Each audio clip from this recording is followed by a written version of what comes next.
السلام عليكم ورحمة الله وبركاته. نحمده ونصلي ونسلم على رسوله الكريم، أما بعد. وقد قال الله سبحانه وتعالى في القرآن المجيد والفرقان الحميد بعد أعوذ بالله من الشيطان الرجيم بسم الله الرحمن الرحيم. إن الله وملائكته يصلون على النبي يا أيها الذين آمنوا صلوا عليه وسلموا تسليما. اللهم صل على سيدنا محمد وعلى آل سيدنا محمد وبارك وسلم. وقال أيضا في مكان آخر: النبي أولى بالمؤمنين أنفسهم. وقال رسول الله صلى الله عليه وسلم: لا يؤمن أحدكم حتى أكون أحب إليه من والده وولده والناس أجمعين. வல்லவனை போற்றி வல்லல் நபி ஸல்லல்லாஹு அலைஹி வஸல்லம் அவர்களின் மீது சலாத்தையும் சலாமையும் சொல்லியவனாக எனது உரையை ஆரம்பம் செய்கிறேன். அல்லாஹ்வின் நல்லடியார்களே, அல்லாஹ் ஜல்ல ஷானஹு தஆலா மனித வர்க்கத்தை படைத்து அவர்களுக்கென்று பலவிதமான கடமைகளை அல்லாஹ் விதித்திருக்கிறான். அந்த கடமைகளில் என்று வருகிற போது கடமைகளை அல்லாஹ் இரண்டு விதமாக விதித்திருக்கிறான் நமக்கு. ஒன்று அமருல் ஜவாரிஹ் என்று சொல்வார்கள், உடல் சம்பந்தப்பட்ட கடமைகள் அமல்கள் என்று சொல்வார்கள். இன்னொன்று அமலுல் கல்வி, உள்ளத்தோடு சம்பந்தப்படக்கூடிய அமல்கள் என்று சொல்வார்கள். நம்முடைய உடல் ரீதியான அமல்களை பற்றி பெருமானார் ஸல்லல்லாஹு அலைஹி வஸல்லம் அவர்கள் சொல்லுகிற போது, புனியல் இஸ்லாமு அலா ஹம்சின், இஸ்லாம் இருக்கிறதே அது 5 தூண்களை கொண்டு கட்டப்பட்டிருக்கிறது. அதில் தான் ஷஹாதத்து அல்லா இலாஹா இல்லல்லாஹ் முஹம்மதுர் ரசூலுல்லாஹ், லா இலாஹா இல்லல்லாஹ் முஹம்மதுர் ரசூலுல்லாஹ் என்ற திருக்கலிமாவை சொல்லுவதும், அதே போல துகைமஸ்ஸலா ஐவேளை தொழுகைகளை நிலைநாட்டுவதும், ஜகாத்து கொடுப்பதும், ஹஜ்ஜை நீங்கள் நிறைவேற்றுவதும், இதெல்லாமே நம்முடைய அமலுல் ஜவாரிகளே வந்துவிடும், உடல் சம்பந்தப்பட்ட அமல்கள் என்று சொல்வார்கள். ஆனால் ஒரு அமல் இருக்கிறது, அந்த அமலை பற்றி நாம் யாருமே கண்டு கொள்வதில்லை, அதை விட்டும் நாம் பாராமுகமாக ஆகிவிட்டோம். அந்த அமல் இல்லை என்றால் நம்முடைய இந்த உடல் சம்பந்தப்பட்ட அமல்கள் எல்லாம் கெட்டு போய்விடும். அப்படிப்பட்ட ஒரு அமல் தான் அமலுல் கல்வி என்று சொல்வார்கள். இரண்டாவதாக அந்த அமலுல் கல்வியிலே சம்பந்தப்படக்கூடியது தான் நம்முடைய முஹப்பத்துல்லாஹி வ ரசூலிஹி, அல்லாஹ்வினுடைய நேசமும் நாயகம் ஸல்லல்லாஹு அலைஹி வஸல்லம் அவர்களினுடைய நேசம். அப்ப அல்லாஹ்வை நாம் நேசிக்க வேண்டும், பெருமானார் ஸல்லல்லாஹு அலைஹி வஸல்லம் அவர்களை நாம் நேசிக்க வேண்டும். முஹப்பத்து என்று சொல்றாங்களே, நேசத்திற்கு முஹப்பத்துன்னு சொல்லுவாங்க அரபியில். அந்த நேசத்துக்கு மீம் ஹே பே தே என்ற 4 எழுத்துக்கள் சேர்ந்தால்தான் முஹப்பத்து என்ற பெயரே வருகிறது அரபியில். இதில் என்ன சொல்லுவாங்கன்னா, இதில் இருக்கிற அந்த மீம் என்ற எழுத்தை மட்டும் நாம் நீக்கிவிட்டால் ஹப்பத்து என்று பொருள்படும். மீமை எடுத்துட்டோம்னா முஹப்பத்து என்ற மீம் போய்விட்டால் அதிலே ஹப்பத்து என்பது மட்டும் நின்றுவிடும். அப்போ அதுக்கு உலமாக்கள் கூறுகிற போது, ஹப்பத்து என்பது விதை. ஹப்பத்து என்பதற்கு அரபியில் பொருள் என்ன தெரியுமா? விதைன்னு சொல்லுவாங்க. அந்த விதை எப்படிப்பட்ட விதையாக இருக்க வேண்டும் என்றால், அல்லாஹ் ரசூலினுடைய விதையாக நம்முடைய உள்ளத்திலே போய் சேர வேண்டும். அதை அல்லாஹ் எப்போ தெரியுமா நம்முடைய உள்ளத்தில் போட்டுட்டான்? நம்முடைய எல்லாருடைய உள்ளத்திலையும் முஹப்பத்து என்ற அந்த விதை, அல்லாஹ்வினுடைய பிரியம், அல்லாஹ்வினுடைய காதல், ரசூலினுடைய காதல் என்ற அந்த விதையை அல்லாஹ் தூவினான். எப்போ தூவினான் தெரியுமா? குர்ஆன்ல அல்லாஹ் சொல்லுகிற போது, அலஸ்து பிரப்பிக்கும், நம்ம எல்லாரும் இந்த உலகத்துக்கு வர்றதுக்கு முன்னாடி அல்லாஹ் நம்மிடத்தில் சத்திய பிரமாணம் ஒன்றை வாங்கியதாக திருக்குர்ஆனிலே சொல்லுகிறான். அலஸ்து பிரப்பிக்கும், நான் உங்களுடைய இறைவன் இல்லையா அப்படின்னு அல்லாஹ் கேட்டான். அப்ப நம்ம சொன்னோம், பலா பலான அரபியில ஆம் இறைவன், நீ எங்களுடைய இறைவன் தான் என்று ஏற்றுக்கொண்டோம். அதற்கு பிறகுதான் அல்லாஹ் நம்மை இந்த உலகத்திலே பிறக்க வைக்கிறார். அதை உறுதிப்படுத்தும் விதமாகத்தான் பெருமானார் ஸல்லல்லாஹு அலைஹி வஸல்லம் ஒரு ஹதீஸை சொல்வார்கள். உலகத்திலே பிறக்கின்ற எல்லா குழந்தைகளும் அல்லாஹ்வை ஏற்றுக்கொண்டு தான் பிறக்கிறது. ஆனால் அவைகளினுடைய தாய் தந்தையர்கள் யுஹவிதானிஹி அதை யகூதிகளாகவும் அதை மற்றவர்களாகவும் மாற்றிவிடுகிறார்கள். அவர்கள் எதை வணங்குகிறார்களோ அதற்கு ஏற்ப அவர்களை மாற்றிக்கொள்கிறார்கள் என்று பெருமானார் ஸல்லல்லாஹு அலைஹி வஸல்லம் அவங்க சொல்றாங்க. அப்ப நம்முடைய உள்ளத்தில் இருக்கக்கூடிய இந்த முஹப்பத்து என்கிற விதையை பற்றி சொல்கிற போது அது அதற்கு தோதுவான இடத்திலே ஒரு விதையை நம்ம தூவுறோம்னு வைங்களேன், அது வளர்றதுக்கு ஏதுவான மணல் இருந்தால்தான் அது வளர்ந்து மரமாகவோ செடியாகவோ அது முளைக்கும். அது இல்லை என்று சொன்னால் அது மண்ணோடு மண்ணாக மக்கி போய்விடும் என்று சொல்வார்கள். அதுபோலத்தான் அல்லாஹ் ரசூலினுடைய நேசம் நம்முடைய உள்ளத்திலே இருக்கிறது. ஆனால் அதை நம்மால் என்ன செய்ய முடியல, அதை சரியான முறையிலே பராமரித்து கொண்டு வர முடியவில்லை. காரணம் என்னவென்றால் நம்முடைய உள்ளத்தில் அல்லாஹ்வினுடைய முஹப்பத்து இருக்குது. அதனால தான் ஜும்மாவில்லையாவது நம்ம என்ன செய்கிறோம், தொழுகிறதுக்காக வேண்டி வரோம். ஆனால் அல்லாஹ் எதை சொல்கிறான், அல்லாஹ் நீ என்ன செஞ்சா நமக்கு என்னுடைய முஹப்பத்து உனக்கு கிடைக்கும் அல்லாஹ் சொல்கிறானோ அதை நாம் மறந்து விட்டோம். அல்லாஹ் என்ன தெரியுமா சொல்கிறான், நாயகமே நீங்கள் சொல்லுங்கள், இன் குன்தும் துஹிப்பூன அல்லாஹ, அந்த மக்களை பார்த்து சொல்லுங்க, நீங்கள் அல்லாஹ்வை நேசிப்பவர்களாக இருந்தால் ஃபத்தபியூனி, என்னை பின்பற்றுங்கள் என்று அந்த மக்கள்கிட்ட நீங்க சொல்லுங்கன்ற அல்லாஹ் தஆலா. அப்ப நம்ம கிட்ட முஹப்பத் அல்லாஹ் மேல மட்டும் வச்சா பத்தாது, நாயகம் ஸல்லல்லாஹு அலைஹி வஸல்லம் அவர்களின் மீதும் வைக்க வேண்டும். அல்லாஹ்வின் மீது வைக்கிற முஹப்பத்து எப்படி இருக்க வேண்டும், அளவு கடந்து இருக்க வேண்டும். அல்லாஹ் குர்ஆன்ல சொல்றான், வல்லதீன ஆமனு, ஈமான் கொண்டவங்க இருக்கிறாங்களே, அஷத்து ஹுப்பன் லில்லாஹ், அல்லாஹ்வின் மீது கடுமையாக முஹப்பத்து செய்யக்கூடியவர்களாக இருப்பார்கள் அப்படின்னு அல்லாஹ் குர்ஆன்ல சொல்றான். அதே மாதிரி சஹாபாக்கள் வாழ்ந்தார்கள். அதனால தான் அல்லாஹ் அவங்களை பார்த்து சொல்லும்போது ரதியல்லாஹு அன்ஹும், அல்லாஹ் அவர்களை பொருந்தி கொண்டான், வரலவு அன்ஹு, அதே போல அவர்களும் அல்லாஹ்வை பொருந்தி கொண்டார்கள் என்று அல்லாஹ் சொல்றான். அப்ப ரெண்டு பேரிடத்திலேயும் அந்த பொருத்தம் ஏற்பட்டு விட்டது. இவங்களுக்கு அல்லாஹ்வை பிடித்து விட்டது, அல்லாஹ்வுக்கு இவர்களை பிடித்து விட்டது. காரணம் என்னன்னா அவர்களிடத்தில் இருந்து அந்த முஹப்பத்துல்லாஹி வ ரசூலிஹி, அல்லாஹ்வினுடைய நேசமும் ரசூலினுடைய நேசமும் குன்றாமல் இருந்தது அவர்கள்ட்ட.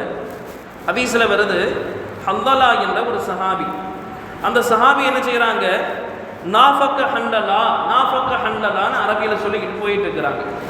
அப்ப நாஃபக்கனா நயவஞ்சகனாக நான் ஆகிவிட்டேன், நயவஞ்சகனாக நான் ஆகிவிட்டேன்னு சொல்லிட்டு போயிட்டு இருக்கிறாங்க.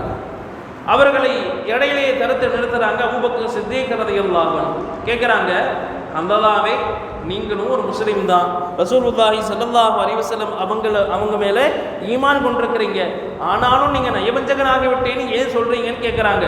அப்போ அந்த ஹந்தலா என்ற சஹாபி சொல்கிறாங்க, நாயகம் ஸல்லல்லாஹு அலைஹி வஸல்லம் அவர்களினுடைய தர்பாருக்கு, அவர்களினுடைய அந்த சன்னிதானத்திற்கு நாங்கள் வரும்போது என்னுடைய உள்ளத்திலே ஈமான் நிரம்பி காணப்படுகிறது.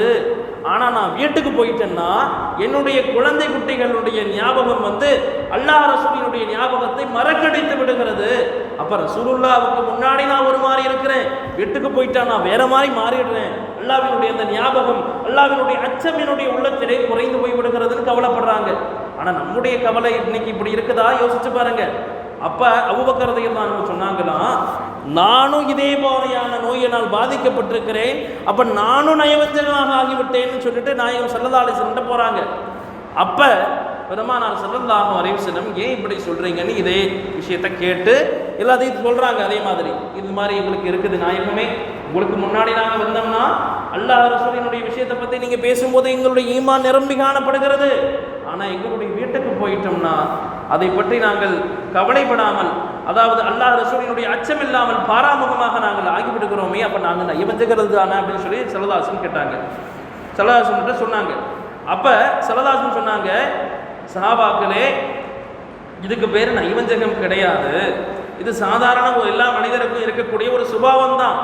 ஆனால் ஒரு கால் எல்லா நேரமும் என்னிடத்திலே நீங்கள் முன்னாடி உட்காரும் போது எப்படி ஈமான் நிரம்பி காணப்படுகிறதோ அதே மாதிரி 24 மணி நேரமும் உங்களுக்கு இந்த நிலைமை இருந்தால், அதாவது அல்லாஹ் என்ன பார்த்துக்கிட்டு இருக்கிறான் அப்படின்ற அந்த ஒரு அச்சம் எனக்கு முன்னாடி இருக்கும்போது உங்களுக்கு வருதே, அந்த ஒரு நிலை உங்களிடத்திலே வீட்டுக்கு போனாலும் வந்துச்சுன்னா லஸாஃபஹத்துக்குமுல் மலாயிகா, மலக்குமார்களே உங்களிடத்தில் என்ன செய்வார்கள், முசாஃபஹா செய்ய வந்து விடுவார்கள் அப்படின்னு ஸல்லல்லாஹு சொல்றாங்க.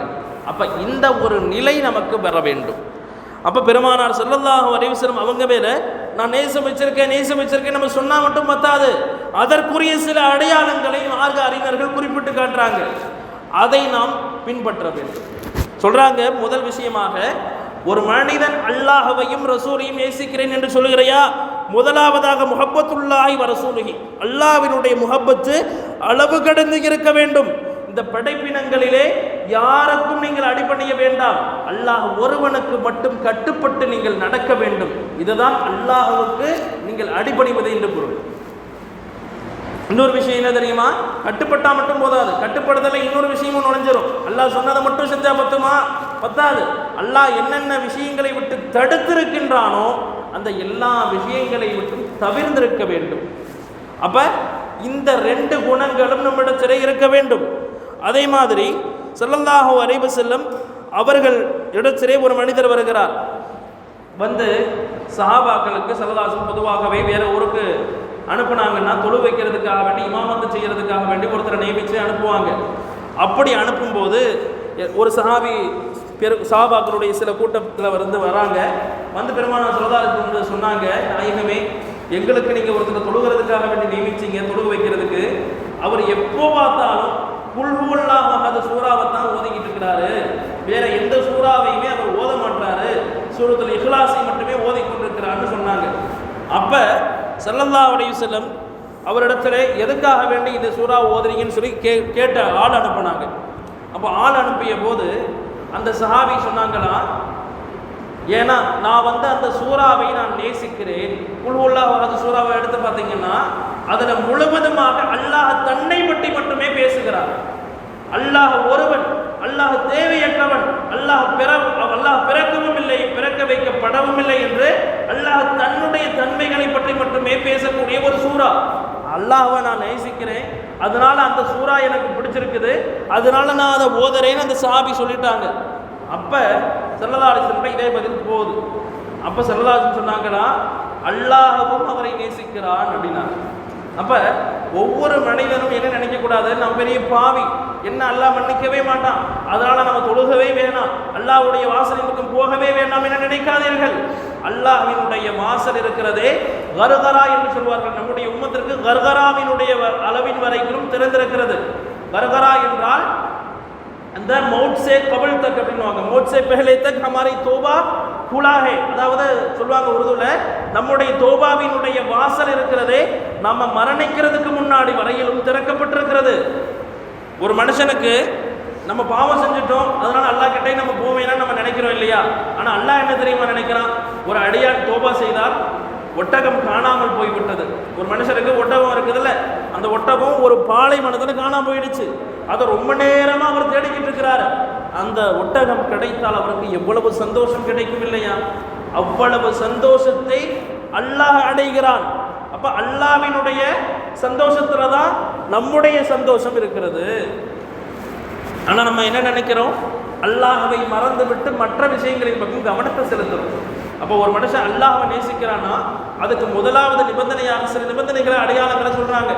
முதல் நிபந்தனை, அவனை நேசிக்க வேண்டும் என்றால் அவனுக்கு கட்டுப்பட வேண்டும், அவனுடைய தூதரை பின்பற்ற வேண்டும். மூன்றாவதாக அவனை அதிகமாக திக்ர் செய்ய வேண்டும். ஏன்னா அல்லாஹ் குர்ஆன்ல என்ன தெரியுமா சொல்றான், அலா பி திக்ரில்லாஹி தத்மாஇன்னுல் குலூப். அலா அப்படின்னா அரபியில அறிந்து கொள்ளுங்கள், ஹோஷியார் அப்படின்னு அர்த்தம் உருதுல. அறிந்து கொள்ளுங்கள், பி திக்ரில்லாஹி, அல்லாஹ்வினுடைய திக்ரின் மூலமாகத்தான் உங்களுடைய உள்ளங்கள் நிம்மதி பெறுகிறது. கல்முடைய அந்த ரெஸ்ட், எல்லாத்துக்குமே நிறைய பிஸ்னஸ் பண்ணி நிறைய காசு பணம் சம்பாதிக்கிறவனுக்கெல்லாம் நிம்மதி இருக்காது. ஆனால் அல்லாஹ் எதில் நிம்மதி இருக்குன்னு சொல்கிறான், அவனுடைய திக்ரிலே நிம்மதி இருக்கிறது என்று அல்லாஹ் சொல்கிறான். அப்போ எந்நேரமும் அல்லாஹ் திக்ர் செஞ்சுக்கிட்டே இருக்கணும். அல்லாஹ் குர்ஆன்ல சில பேர்த்தை பற்றி சொல்லும்போது, அல்லதீன யதுகுரூன அல்லாஹ் கியாமன், சில அல்லாஹ்வுக்கு சில அடியார்கள் இருக்கிறாங்க. அவங்க எப்படிப்பட்டவங்கன்னா, அல்லாஹ்வை நின்ற நிலையில் திக்ர் செய்வார்கள், உட்கார்ந்த நிலையிலும் திக்ர் செய்வார்கள், அலா ஜுனூபிஹிம், படுத்த நிலையிலும் திக்ர் செய்வார்கள் என்று அல்லாஹ் சொல்றான். மனுஷனுக்கு இந்த 3 நிலைமை தான். ஒன்று அவன் நின்றுக்கிட்டு இருப்பான், அல்லது உட்கார்ந்து இருப்பான், அல்லது படுத்திருப்பான். அப்போ எந்நேரமும் அல்லாஹ்வை நம்ம திக்ர் செய்யறதுனால அல்லாஹ்வுக்கு நாம நெருக்கமாக ஆகிவிடுகிறோம் அப்படின்னு கிடையாது, நமக்கு அல்லாஹ் நெருக்கமாக ஆகிவிடுகிறான். நம்மை அல்லாஹ், இப்போ ஒரு மனிதன் இருக்கிறாரு, எனக்கு ஒரு சிஎம் தெரியும் அப்படின்னு அந்த மனிதர் சொல்றதை விட சிஎம் எனக்கு இவரை தெரியும்பா அப்படின்னு சொல்றதுக்கு வித்தியாசம் இருக்கா இல்லையா? அந்த மாதிரி அல்லாஹ்வை நான் நேசிக்கிறேன் என்று நீங்கள் சொல்வதை விட அல்லாஹ் நம்மளை பார்த்து என்ன சொல்லணும்? உங்களை நான் நேசிக்கிறேன் என்று அல்லாஹ் சொல்லணும். அந்த மாதிரி நீங்கள் ஆக வேண்டும் என்றால் நாயகம் ஸல்லல்லாஹு அலைஹி வஸல்லம் அவர்களுடைய முஹப்பத்திலே பரிபூரணத்தை நீங்கள் அடைய வேண்டும். முஹப்பத்து எல்லாருடைய உள்ளத்திலையும் இருக்கலாம், ஆனால் அந்த பரிபூரணம் என்று சொல்வார்களே, அந்த பரிபூரணத்தை அடையாது. ஏன் அடையாது? அவங்களுடைய வழியை விட்டு நீங்கள் பிசகி இருப்பீர்கள், அவன் சொன்னதை விட்டு நீங்கள் மாறு செய்திருப்பீர்கள். இதை செய்யாத நல்லா சொல்லியிருப்பான், ஆனால் அதை நீங்கள் செஞ்சிருப்பீங்க. அதே மாதிரி இதை செய்ய நல்லா சொல்லியிருப்பான், அதை நீங்கள் செய்யாமல் தவறி இருப்பீர்கள். பெருமானார் ஸல்லல்லாஹு அலைஹி வஸல்லம் உமர் ரலியல்லாஹு அன்ஹு வராங்க, வந்து சொல்றாங்க, உமர் ரலியல்லாஹு அன்ஹு லஅன்த அஹப்பு இலைய, உமர் ரலியல்லாஹு சொன்னாங்க, லஅன்த அஹப்பு இலைய மின் குல்லி ஷைஇன் இல்லா மின் நஃப்ஸி. நாயகமே, நீங்கள் என்னுடைய நேசத்திற்குரியவர்கள், நான் உங்களை ரொம்ப நேசிக்கிறேன், என்னுடைய உயிருக்கு அடுத்தபட்சமாக என்று சொன்னாங்க. என்னுடைய உயிருக்கு அடுத்தபட்சமாக நான் நாயகமே உங்களை நான் நேசிக்கிறேன்னாங்க. அப்ப பெருமானார் ஸல்லல்லாஹு அலைஹி வஸல்லம் சொன்னாங்க, உமரே, இன்னும் உங்களுடைய ஈமான் பரிபூர்ணமாக ஆகவில்லை அப்படின்னு சொன்னாங்க. அப்ப உமர் ரலியல்லாஹு அன்ஹு சொன்னாங்க, என்னுடைய உயிரை காட்டிலும் உங்களை நான் அதிகமாக நேசிக்கிறேன் நாயகமே அப்படின்னு சொல்லும்போது பெருமானார் ஸல்லல்லாஹு அலைஹி வஸல்லம் சொன்னாங்க, அல் ஆனயா உமர், இப்பதான் உங்களுடைய ஈமானை பரிபூர்ணமாயிருக்கு.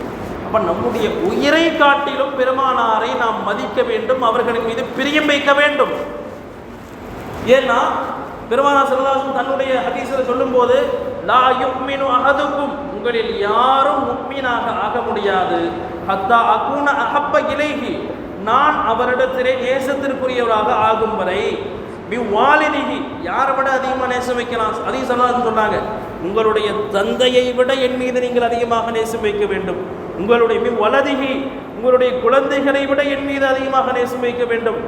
வன்னாசி அஜ்மஈன், உலக மக்கள் அனைவரை காட்டிலும் என் மீது நீங்கள் அதிகமாக நேசம் வைக்கிற வரைக்கும் நீங்கள் முக்மீனாகவே ஆக முடியாதுன்னாங்க ஸல்லல்லாஹு அலைஹி வஸல்லம்.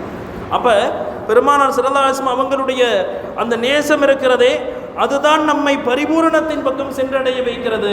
அந்த பரிபூரணத்தை அடைந்து விட்டால் அவர்களுடைய நேசம் என்பது எங்கே வரும்? நம்முடைய உடல் உறுப்புகளில் வருமா? உள்ளத்திலே வரும். அப்போ அந்த உள்ள பரிபூரணம் அடைந்து விட்டால் அந்த உள்ளத்தை பற்றி தான் பெருமானார் சொன்னார்கள், உடலிலே ஒரு உறுப்பு இருக்கிறது, இதா சலுஹத், அது நல்லா இருந்ததுன்னா சலுஹல் ஜஸது குல்லுஹு, உடல் முழுவதும் நல்லா இருக்கும். இதா ஃபஸதத், அந்த ஒரு உறுப்பு கெட்டு போய்விட்டால் ஃபஸதல் ஜஸது குல்லுஹு, உடல் முழுவதுமே கெட்டு போய்விடும். அலா, அறிந்து கொள்ளுங்கள், வஹியல் கல்பு, இதுதான் உள்ளம் என்றார்கள் பெருமானார் ஸல்லல்லாஹு அலைஹி வஸல்லம். அப்ப அல்லாஹ் ரசூலினுடைய முஹப்பத்தை நம்முடைய உள்ளத்திலே வைக்க வேண்டும். அப்ப மற்ற படைப்பினங்களுடைய முஹப்பத்து, நம்ம கூட பிறந்தவங்க, நம்முடைய சொந்தக்காரங்க, இவங்களுடைய முஹப்பத்தை அல்லாஹ் ரசூலுக்கு அடுத்தபட்சமாக நாம் வைக்கலாம். ஏன்னா அல்லாஹ் ரசூலுக்கு நிகராக எதையும் வைக்கக்கூடாது. அல்லாஹ்வை முதலாக வைக்க வேண்டும், அதற்கு அடுத்தபட்சமாக ரசூலை நாம் நேசிக்க வேண்டும். அவர்களின் மீது நேசம் எப்படி இருக்கணும்? யாரை விடவும், எல்லாரை விடவும் நாம் பெருமானார் ஸல்லல்லாஹு அலைஹி வஸல்லம் அதிகமாக நேசம் வைக்கணும். அதே மாதிரி ரசூலுல்லாஹி ஸல்லல்லாஹு அலைஹி வஸல்லம் அவர்கள் சம்பந்தமாக ஒரு ஹதீஸ் வருது. எந்த அளவுக்கு நேசம் வைக்க வேண்டும் என்பதை சஹாபாக்கள் தான் நமக்கு கற்று தருவாங்க. ஏன்னா சஹாபாக்களை தான் அல்லாஹ் என்ன செஞ்சுக்கிட்டான்? ரலியல்லாஹு அன்ஹும் வ ரலவ் அன்ஹு, சஹாபாக்களை அல்லாஹ் பொருந்தி கொண்டான், அவர்களும் சஹாபாக்களை பொருந்திக்கிட்டாங்க. அப்போ சஹாபாக்களினுடைய நேசத்தை பற்றி சொல்கிற போது ஒரு சஹாபி இஸ்லாத்துக்கு இன்னும் அவங்க வரலை. அந்த சஹாபி என்ன செய்கிறாங்க?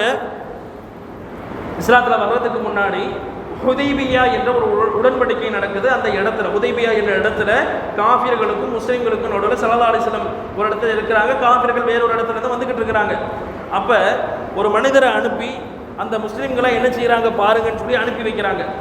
அப்போ ஒரு நபர் வருகிறார் காஃபியர்களில் இருந்து, அவர் இன்னும் இஸ்லாம் ஆகலை, அவங்களும் பின்னாடி சஹாபி ஆகிடுவாங்க.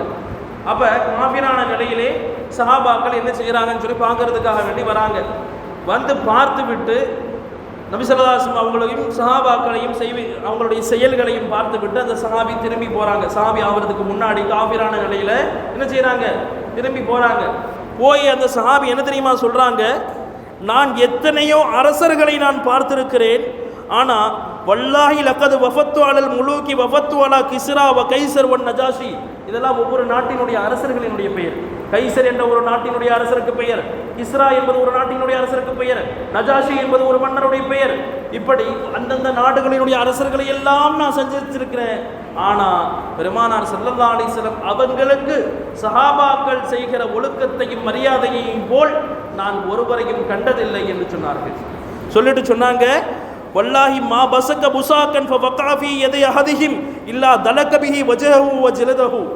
சொன்னாங்க, ஸல்லல்லாஹு அலைஹி வஸல்லம் உது செய்கிற போது எச்சி துப்புவாங்களே, உமிழ்நீரை உமிழ்வார்களே, அந்த உமிழ்நீரை கூட சஹாபாக்கள் தங்களுடைய கைகளால் தாங்கி பிடித்து கொண்டு அதை தங்களுடைய உடல்களிலும் தங்களுடைய தோள்களிலும் தைத்துக் கொள்கிறார்கள், முகங்களிலும் என்று அந்த சஹாபி அவருக்கு முன்னாடி அவங்க சஹாபாக்களுடைய செயலை பார்த்து ஆச்சரியப்பட்டாங்க. அல்லாஹ் என்ன சொல்றான்? ஸல்லல்லாஹு அலைஹி வஸல்லம் இந்த அளவுக்கு மரியாதை செய்ய சொல்றான். ஏன்னா அல்லாஹ் குர்ஆன்ல சொல்லும்போது நீ துவக்கிரூஹு வ துஅஸ்ஸிரூஹு வ துவக்கிரூஹு என்று அல்லாஹ் சொல்றான். துவக்கிரூஹுனா மரியாதை செய்கிறது, ஆனா துஅஸ்ஸிரூஹு என்று சொன்னால் அளவு கடந்து. ஆனா அந்த அளவு எதுக்குள்ள இருக்கணும்? அவங்க அல்லாஹ்வினுடைய தூதர், அதை தாண்டி போகக்கூடாது. ஏன்னா அவங்க அல்லாஹ்வினுடைய தூதர் என்பதை நாம் ஏற்றுக்கொண்டு இருக்கிறோம். அதனால முஹப்பத்து அளவு கடந்து இருக்கலாம், ஆனா அல்லாஹ்வுடைய தூதர், அல்லாஹ்வினுடைய அடிமை, இதை தாண்டி நம்ம போகக்கூடாது. அந்த அளவுக்கு முஹப்பத்து நம்மிடத்தில் இருந்தால்தான் நம்முடைய ஈமான் பரிபூர்ணமாகும். சஹாபாக்களுக்கு அல்லாஹ் ஒழுக்கத்தை கற்றுத்தரான் பாருங்க. சஹாபாக்கள் அல்லாஹ் பொருந்திக்கிட்டதுக்கு இது ஒரு காரணம். அல்லாஹ் அவங்களுக்கு ஆசிரியராக இருந்து கற்றுக் கொடுத்தான். அல்லாஹ் என்ன சொல்றான்? லா தர்ஃபவு அஸ்வாதக்கும் ஃபௌக ஸௌத்தின் நபி. நபி பேசுறாங்களா, அவங்களுடைய சத்தத்தை தாண்டி நீங்க என்ன செய்யாதீங்க, உயர்த்தாதீர்கள் உங்களுடைய சத்தத்தை. அப்ப இது அல்லாஹ் நமக்கு கற்றுத் தருகிறான். அப்ப நம்ம என்ன செய்யணும்? இந்த காலத்துல நம்ம நபி ஸல்லல்லாஹு அலைஹி வஸல்லம் அவங்களோட இல்லையே, அப்ப அந்த ஆயத்தின்படி நம்ம அமல் செய்யணும்னா அவங்களுடைய பள்ளிவாசலுக்குள்ள நம்ம வந்துட்டாலே அல்லாஹ் ரசூலுக்கு சொந்தமானது பள்ளி. அப்ப அமைதியாக இருக்க வேண்டும், அதில் சத்தத்தை உயர்த்தி பேசக்கூடாது. அடுத்த விஷயம் என்ன சொல்றாங்கன்னா, லா தர்ஃபவு அஸ்வாதக்கும், உங்களுடைய சத்தத்தை உயர்த்தக்கூடாதுன்னு சொல்லும்போது ஸல்லல்லாஹு அலைஹி வஸல்லம் அவங்களுடைய பேரை நீங்க கேட்டுட்டீங்கன்னா, வேற யாராவது ஒருத்தர் சொல்றாரு முஹம்மது அப்படின்னு கேட்டுட்டீங்க, அந்த பெயரை காதால கேட்டு விட்டால் நீங்க என்ன செய்யணும்? ஸலவாத்து ஓத வேண்டும். அப்ப உருது கிதாபுகளை எழுதுவாங்க, தரூத் ஷரீஃப் பட்னே சே बहुत ज्यादा அஜர் மில்தா है அப்படின்னு சொல்லுவாங்க. அதாவது ஒரு தடவை நீங்க ஸலவாத்து ஓதுறதுனால 10 தடவை அல்லாஹ் தஆலா என்ன செய்வான்? நம்ம மீது ரஹமத்துகளை பொழிகின்றான். அதே மாதிரி நம்முடைய 10 பாவங்களை எல்லாம் மன்னிக்கின்றான், நம்முடைய 10 அந்தஸ்துகளையும் அல்லாஹ் உயர்த்துகிறான் என்று சொல்லுவாங்க. அடுத்ததாக பெருமானார் ஸல்லல்லாஹு அலைஹி வஸல்லம் அவர்களினுடைய தோழர்கள் எந்த விதத்திலே ஸல்லல்லாஹு அலைஹி வஸல்லம் அவர்களுக்கு மரியாதை செய்தார்கள் என்பதை பற்றி வருகிற போது தபரானியிலே ஒரு ஹதீஸ் வருகிறது. அன் உஸ்மான் இப்னு அஃபான் ரலியல்லாஹு அன்ஹு, உஸ்மான் ரலியல்லாஹு அன்ஹு இருக்காங்க இல்லையா, குர்ஆனை நமக்கு தொகுத்து கொடுத்தவர்கள், ஜாமிஉல் குர்ஆன் என்று சொல்வார்களே, அந்த உஸ்மான் ரலியல்லாஹு அன்ஹு இந்த ஹதீஸ் அறிவிக்கிறாங்க. அவங்க சொல்றாங்க, நான் ஒருவரிடத்திலே கேட்டேன், அந்த அக்பரு அம் ரசூலில்லாஹி ஸல்லல்லாஹு அலைஹி வஸல்லம். அவங்க ஒரு சஹாபி தான், உஸ்மான் ரலியல்லாஹு அன்ஹு ஒரு சஹாபி கிட்ட கேட்குறாங்க, நீங்க வயசுல மூத்தவங்களா இல்ல ரசூலுல்லாஹி ஸல்லல்லாஹு அலைஹி வஸல்லம் மூத்தவங்களான்னு. கேள்வி என்ன? யாரு பெரியவங்கன்னு கேள்வி. நம்மளா இருந்தா என்ன செய்வோம்? நான் பெரியவன், நம்ம பெரியவராக இருந்தால் நம்ம என்ன செய்வோம்? நான் பெரியவன், அவர் சின்னவர்னு சாதாரணமாக சொல்லிடுவோம். ஆனால் சஹாபாக்கள் அந்த கேள்வியிலும் கூட அவர்கள் சொல்லுகிற பதிலை பாருங்கள். அந்த சஹாபி என்ன பதிலை தெரியுமா சொன்னாங்க? ரசூலுல்லாஹி ஸல்லல்லாஹு அலைஹி வஸல்லம் அக்பரு மின்னி வ அனா அக்தமு மின்ஹு ஃபில் மீலாதி. நாயகம் ஸல்லல்லாஹு அலைஹி வஸல்லம் இருக்காங்களே, அவங்க தான் என்னை விட பெரியவர்கள், நான் பிறப்பிலே முந்திவிட்டேன் அப்படின்னாங்க. பெரியவன்ற வார்த்தையை அவங்க என்ன செய்யல, சொல்லவே இல்லை. இதுதான் சஹாபாக்களினுடைய ஒழுக்கத்திற்கும் நம்முடைய ஒழுக்கத்திற்கும் உள்ள வித்தியாசம். அப்ப சஹாபாக்கள் இந்த அளவுக்கு ஒழுக்கத்திலே பெருமானார் ஸல்லல்லாஹு அலைஹி வஸல்லம் மரியாதை செய்வதில் அதிகமாக இருந்தார்கள். அதனால் அல்லாஹ் தஆலா என்ன செய்தான்? அவர்களை பொருந்தி கொண்டான். அதே போல அப்பாஸ் ரலியல்லாஹு அன்ஹு அவங்கள்ட்ட இதே மாதிரி கேட்கப்படுது. பெருமானாரினுடைய செச்சா, அவங்களுடைய செச்சா இல்லையா, அப்போ அவங்களுடைய செச்சானும் போது அவங்க வயசுல மூத்தவங்களாக தான் இருப்பாங்க. அப்போ அவங்கள்ட்ட இதே மாதிரி கேட்கப்படுது, அந்த அக்பரு அமின் நபி ஸல்லல்லாஹு அலைஹி வஸல்லம், நீங்க பெரியவங்களா நாயகம் பெரியவங்களா அப்படின்னு கேட்கப்படுது. அப்போ அவங்க சொன்னாங்க, ஹுவ அக்பரு மின்னி வ அன உலித்து கப்லஹு, நாயகம் தான் என்னை விட பெரியவர்கள், ஆனால் நான் அவங்களுக்கு முன்னாடி பிறந்துட்டேன், அவ்வளவுதான். நான் அவங்களுக்கு முன்னாடி என்ன செஞ்சுட்டேன்? பிறந்துட்டேன். மற்றபடி நான் பெரியவன்லாம் கிடையாதுன்றதை அவங்க என்ன செய்யறாங்க? ஸல்லல்லாஹு அலைஹி வஸல்லம் அவர்களுக்கு மரியாதை இழக்கும் விதமாக, மரியாதை தரும் விதமாக இப்படி சொல்றாங்க. அப்போ இந்த ஒரு முஹப்பத்து நம்மிடத்தில் இருக்க வேண்டும். பெருமானாரினுடைய பெயர்கள் நம்முடைய காதிலே வந்து விட்டால் அவர்களுடைய பெயருக்கு நாம் ஸலவாத்து சொல்லியே ஆக வேண்டும். அதே மாதிரி ஸல்லல்லாஹு அலைஹி வஸல்லம் அவங்கள சஹாபாக்கள் எப்படி இருந்தாங்கன்னா ரொம்ப வர்ணிப்பார்கள். ஒரு ஆண் இருக்கிறான் இந்த காலத்தில், இந்த பிப்ரவரியுடைய மாதத்தில் தான் நம்ம இருக்கிறோம். ஒரு 2 நாளைக்கு முன்னாடி பார்த்தீங்கன்னா ஒரு பெண்ணை ஒரு ஆண் காதலிக்கக்கூடிய ஒரு தினத்தை நாம் கொண்டாடி இருக்கிறார்கள் மற்ற சகோதரர்கள் எல்லாம். அப்போ இந்த பிப்ரவரி 14 காதலர் தினம் என்ற ஒரு தினத்தை ஏற்படுத்தி அதிலே படைப்பினத்தை காதலிக்கக்கூடிய ஒரு தினத்தை வைத்திருந்தார்கள். ஆனால் சஹாபாக்கள் யாரை தெரியுமா காதலிச்சாங்க? எம்பெருமான் ஸல்லல்லாஹு அலைஹி வஸல்லம் அவர்களை காதலித்தார்கள். அதனால தான் பெருமானார் ஸல்லல்லாஹு அலைஹி வஸல்லம் அவங்கள ஒவ்வொரு விஷயத்தையும் சஹாபாக்கள் பார்த்து ரசிப்பார்கள். ஹஸ்ஸான் இப்னு சாபித் ரலியல்லாஹு அன்ஹு என்ற ஒரு சஹாபி, அந்த சஹாபி பெருமானாரை எப்படி தெரியுமா வர்ணிக்கிறார்கள்? குலிக்த முபர்ரஅம் மின் குல்லி ஐபின், நாயகமே நீங்கள் எல்லா குறைகளை விட்டும் பரிசுத்தமாக படைக்கப்பட்டிருக்கிறீர்கள். கஅன்னக கது குலிக்த கமா தஷா லம் துலிதன் நிசாஉ, அதாவது வஜ்மலு மின்க லம் தரகத்து ஐனி சொல்றாங்க, அழகாக உங்களை விட ஒரு அழகரை என்னுடைய கண்கள் பார்த்தது கிடையாது, என்னுடைய கண்ணு உங்களை விட அழகானவரை பார்த்தது கூட கிடையாது நாயகமே அப்படின்னு சொன்னாங்க. அதே மாதிரி அடுத்து சொல்றாங்க, அஜ்மலு மின்க லம் தலிதன் நிசா, உங்களை விட ஒரு அழகானவரை எந்த ஒரு பெண்ணும் பெற்றதில்லை நாயகமே அப்படின்னு சொல்றாங்க. அடுத்ததாக சொன்னாங்க, கஅன்னக கது குலிக்த கமா தஷா, நீங்க எப்படி ஒரு மனிதன் நான் இந்த உலகத்துக்கு வர வேணும்னு ஆசைப்பட்டு தன்னை தானே அலங்கரித்து கொண்டு வந்தால் எப்படி இருக்கும், அந்த மாதிரி நீங்க வந்துட்டீங்க போல இருக்கு அப்படின்னு சொல்லி அவங்க முடிக்கிறாங்க. அப்ப சஹாபாக்கள் அல்லாஹ்வையும் ரசூலையும் தனக்கு மேல் வைத்திருந்தார்கள். தன்னுடைய உயிரை காட்டிலும் ஸல்லல்லாஹு அலைஹி வஸல்லம் அவர்களுடைய உயிரை பெரிதாக கருதினார்கள். இந்த ஒரு முஹப்பத்து நம்மிடத்திலே இருக்க வேண்டும். ஆனால் இந்த முஹப்பத்தை நம்ம என்ன செய்யறதில்லை, விட்டுவிட்டோம். ஆனால் முஹப்பத்து வர்றதுக்கு முக்கியமான விஷயம் என்னது? சஹாபாக்களை போன்று நாம் பெருமானாரை பின்பற்றணும். அடுத்தது அவர்கள் மீது அவருடைய பெயரை கேட்டால் ஸலவாத்து சொல்லணும். அதுக்கு அடுத்ததாக பெருமானார் ஸல்லல்லாஹு அலைஹி வஸல்லம் அவர்களை ரசிக்க வேண்டும். அவர்கள் சொன்னதை சஹாபாக்கள் ரசித்தார்கள். ஹதீஸை கேட்க வேண்டும் என்பதற்காக வேண்டி, பெருமானாரை பார்க்க வேண்டும் என்பதற்காக வேண்டி அவருடைய வாசலிலே காத்து கிடந்தார்கள். இன்னைக்கு நாம் ஒரு ஹதீஸை வாசிக்கவோ அல்லது பெருமானார் இப்படி தானே பள்ளிவாசலுக்கு வந்திருப்பாங்க அப்படின்னு என்னைக்காவது நம்ம நினைச்சு பள்ளிவாசலுக்கு வந்திருக்கிறோமா? கிடையாது. காரணம், அவர்களை நாம் மறந்து விட்டோம். ஆனால் சஹாபாக்கள் அவர்களை மறக்கவில்லை. ஸல்லல்லாஹு அலைஹி வஸல்லம் வஃபாத்தாகிட்டாங்க. ஒரு சஹாபி என்ன செய்கிறாங்க, ஸல்லல்லாஹு அலைஹி வஸல்லம் அவருடைய திருவுடல் படுக்க வைக்கப்பட்டிருக்கிறது. சஹாபாக்கள் எல்லோரும் கதி கலங்கி போயிருக்கிறார்கள். ஒரே ஒரு சஹாபி வந்தாங்க, வந்து பெருமானார் ஸல்லல்லாஹு அலைஹி வஸல்லம் அவர்களை அந்த போர்வையை நீக்கி பார்த்துவிட்டு அல்லாஹ்விடத்தில் கையேந்துகிறார்கள். நாயகமே, யா அல்லாஹ், இந்த நாயகம் ஸல்லல்லாஹு அலைஹி வஸல்லம் அவர்களை பார்த்து தான் நான் ஈமான் கொண்டேன். ஆனால் அவர்களை நீ எடுத்துக்கொண்டாய். ஆனால் இதுக்கு மேலே அவர்களை எங்களால் என்ன செய்ய முடியாது, பார்க்கவே முடியாது. அதனால என்னுடைய கண்களை நீ எடுத்து விடு என்று துவா செய்கிறார்கள். துவா செய்த அடுத்த கணத்திலே அவர்களுடைய கண்கள் பறி விடுகிறது. அப்ப அவங்களுடைய முஹப்பத்து எந்த அளவுக்கு இருக்குன்னு பாருங்க. நாம கண்களை பறி கொடுக்க சொல்லவில்லை, நம்முடைய கண்மணி நாயகத்தை மதிக்க கற்றுக்கொள்ளுங்கள், அவர்களின் மீது அளவு கடந்து அன்பு வையுங்கள். இந்த உலக வாழ்க்கையை பற்றியும் நம்முடைய குடும்பத்தார்களை பற்றியும் குழந்தை குட்டிகளை பற்றி அல்லாஹ் என்ன தெரியுமா சொல்றா? இன்னமா அம்பாலுக்கும் அவுலாதுக்கும் ஃபித்னா, உங்களுடைய செல்வங்களும் உங்களுடைய குழந்தைகளும் ஃபித்னா, சோதனைக்காக படைக்கப்பட்டது, குழப்பத்திற்காக படைக்கப்பட்டது என்று அல்லாஹ் சொல்றான்.